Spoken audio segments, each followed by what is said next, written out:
નમસ્કાર મિત્રો, ખાસ કરીને આજના વિડીયો આપણે માહિતી આપવાની છે કે જે શિયાળુ પાકની અંદર અલગ અલગ જે પાકોનું વાવેતર છે તમામ પાકોની અંદર અત્યારે ફૂગ અને સુકારાનું પ્રમાણ છે એ વધુ જોવા મળે છે.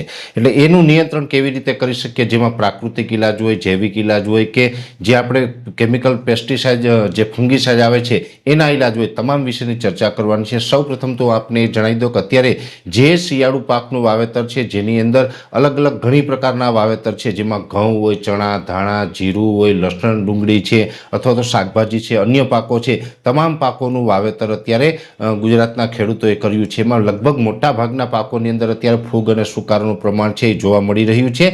જેમાં આમ જોવા જઈએ તો અમુક વિસ્તારની અંદર વરસાદ પડ્યો હતો, એ વિસ્તારમાં થોડુંક ફૂગનું પ્રમાણ અને સુકારાનું પ્રમાણ વધુ જોવા મળતું હશે.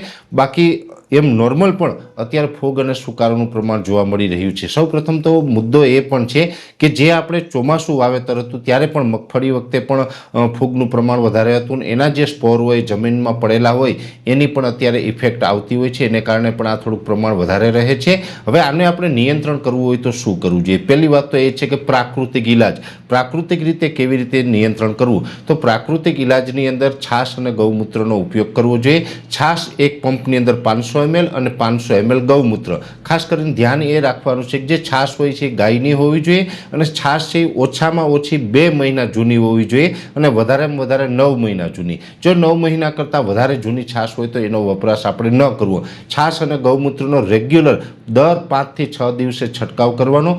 છાશ અને ગૌમૂત્રની અંદર રિઝલ્ટ છે એ થોડુંક ધીમું મળશે પણ રિઝલ્ટ પરફેક્ટ મળશે. પણ એ રીતે આપણે રેગ્યુલર 5-6 દિવસે છંટકાવ કરતા જશું કે 3 અને 4 છંટકાવ પછી આપણે ઘણું બધું નિયંત્રણ આની અંદર મળી જશે ને અત્યારે જે ફૂગ અને સુકારો છે તેને આપણે કંટ્રોલ કરી શકશું. આમ તો દરેક પાકની અંદર ફૂગ અને સુકારો છે, પણ ખાસ કરીને ધાણા, જીરું અને ચણાના પાકની અંદર આ સુકારો વધારે જોવા મળી રહ્યો છે.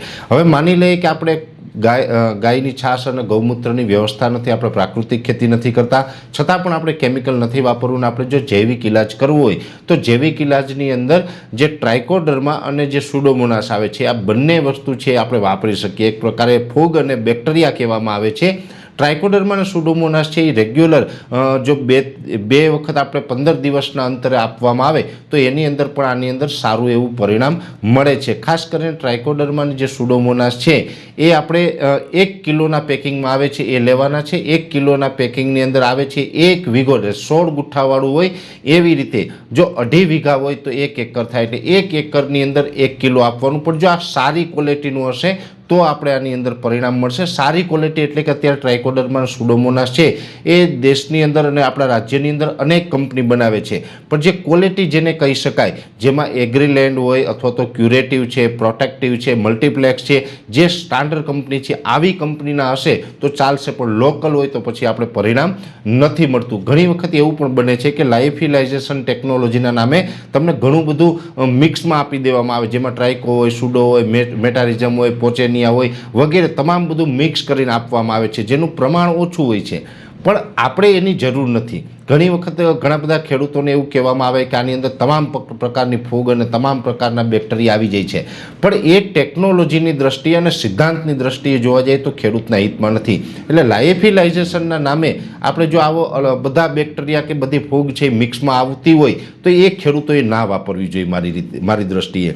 જે આપણે ટ્રાઇકોડર્માની સુડોમોનાસની અત્યારે જરૂર છે તો બંને અલગ અલગ મળે છે, બંને અલગ અલગ લઈ અને વાપરવું એ જ આપણા હિતમાં હોય છે. એટલે અત્યારે જો ફૂગ અને સુકારો હોય તો એની અંદર કોઈ સારી કંપનીનું ટ્રાઇકોડર્મા અને સુડોમોનાસ છે એ બંને વસ્તુ મિક્સ કરીને આપી દેવામાં આવે તો પણ આપણે જૈવિક નિયંત્રણની અંદર સારું એવું નિયંત્રણ ફૂગ અને સુકારાની અંદર લઈ શકીએ છીએ. માની લઈએ કે છાશ અને ગૌમૂત્રની વ્યવસ્થા નથી, જૈવિક ઇલાજ પણ નથી કરવો અને જો આપણે કેમિકલમાં જવું હોય તો એની અંદર પણ ઘણા બધા કન્ટેન આવે છે. બને ત્યાં સુધી જો નોર્મલ સુકારો હોય તો કોઈ પણ પ્રકારનું જે કોમ્બિનેશનવાળું ફૂગનાશક હોય એનો તમે વપરાશ કરી શકો છો, જેમ કે કાર્બેન્ડિઝમ મેન્કોજેબ હોય, મેટાલિક્સિલ મેન્કોજેબ છે અથવા તો એઝિસ્ટોબિન મેન્કોજેબ છે. આવા જે કોમ્બિનેશનવાળા કન્ટેન આવે છે એનો વપરાશ કરવાનો, પણ એ નોર્મલ નોર્મલ ફૂગ કે નોર્મલ સુકારો હોય તો. જો આપણે અત્યારે હેવી સુકારો હોય, વધારે પડતા સુકારો હોય તો પછી આપણે હેવી કન્ટેન એમાં વાપરવું પડે, જેની અંદર ખાસ કરીને દરેક કંપની જે બનાવે છે એનું આપને માહિતી આપું છું. ઘણી બધી કંપનીનું એ કન્ટેન આવે છે, જે પણ 2 કન્ટેન એક સાથે આવશે, જેની અંદર પિકોક્સીટોબિન અને ટ્રાયસાયક્લોઝોલ આ બંનેનું જે કોમ્બિનેશન આવે છે, કોઈ પણ સારી કંપનીનું આ લઈ પિકોક્સીટોબિન અને ટ્રાયસાયક્લોઝોલ આનું કોમ્બિનેશન છે એ જો આપણે પંપમાં નાખીને છંટકાવ કરવામાં આવે તો એનું પણ સારું રિઝલ્ટ આવે છે. એટલે પિકોક્સીટોબિન અને ટ્રાયસાયક્લોઝોલ છે એ કેમિકલ પેસ્ટિસાઇડ એક્ટ મુજબના કન્ટેનો છે, જે આપણે કેમિકલ કન્ટેન કહેવાય છે, ફૂગનાશક કહેવાય છે. દરેક કંપની બનાવે, કોઈ સારી કંપનીનું લઈ અને એક પંપની અંદર 35 થી 40 ml નાખી અને જો આનો છંટકાવ કરવામાં આવે તો આની અંદર પણ સારું એવું પરિણામ મળે છે. એટલે ખાસ કરીને ખેડૂત ભાઈઓને અત્યારે મૂંઝવતો કોઈ મોટો સવાલ હોય શિયાળુ પાકની અંદર તો એ અત્યારે ફૂગ અને સુકારાનો પ્રશ્ન છે. સુકારા અત્યારે બહુ જોવા મળી રહ્યા છે, અલગ અલગ દરેક પાકમાં સુકારા છે, પણ ખાસ કરીને ધાણા, જીરું અને ચણાના પાકની અંદર આ પ્રોબ્લેમ થોડોક વધારે જોવા મળી રહ્યો છે. એટલે જે મિત્રોને આ પ્રશ્ન હોય તો આ વિડીયોને સંપૂર્ણ સમજી અને 3માંથી કોઈ પણ એક ઈલાજ કરવાનો. એટલે આ 3ય ઈલાજ છે એ કારગર છે, 3ય ઈલાજ છે એની અંદર તમને સારું એવું નિયંત્રણ મળી શકે છે. જો તમે પ્રાકૃતિક ખેતી કરતા હોય તો ગૌમૂત્ર અને છાશનો ઉપયોગ કરો, જૈવિકમાં જવું હોય તો આપણે ટ્રાયકોડર્મા અને સુડોમોનાસનો વપરાશ કરવો, અને જો આપણે કેમિકલ ઉપર જવું હોય તો પિકોક્સીટ્રોબિન અને ટ્રાયસાયક્લોઝોલનો ઉપયોગ કરવો. આ 3yની અંદર સારું એવું પરિણામ મળે છે. 3ય એક સાથે નથી કરવાનું, 3માંથી કોઈ પણ એક ઈલાજ કરવાનો છે, જેથી કરીને આપણે સારું એવું નિયંત્રણ મળી જશે. ને અત્યારે આપણા શિયાળુ પાકમાં ફૂગ અને સુકારો છે એને આપણે એનાથી બચાવી શકશું. જો આપણો પાકને ફૂગ અને સુકારાથી બચાવશું, પાક તંદુરસ્ત હશે તો પછી આવનારા સમયમાં આપણે ઉત્પાદન પણ સારું મળી શકે છે. એટલે ખાસ અત્યારે જે ખેડૂતોને મૂંઝવતો સવાલ હતો એ વિશેની માહિતી આપવાનો પ્રયત્ન કર્યો છે. વિશેષ માહિતી નેક્સ્ટ વિડીયોમાં આપવામાં આવશે. અત્યારે આ વિડીયોની અંદર એટલું જ. અંતમાં દરેક મિત્રોને વિનંતી રહેશે, વિડીયોને લાઈક આપીને દરેક ગ્રુપમાં શેર કરી દેવો. જો તમે અમને યુટ્યુબ ઉપર જોઈ રહ્યા હોય તો ચેનલને સબસ્ક્રાઈબ કરજો અને ફેસબુક ઉપર જોઈ રહ્યા હોય તો પેજને ફોલો કરજો. નમસ્કાર.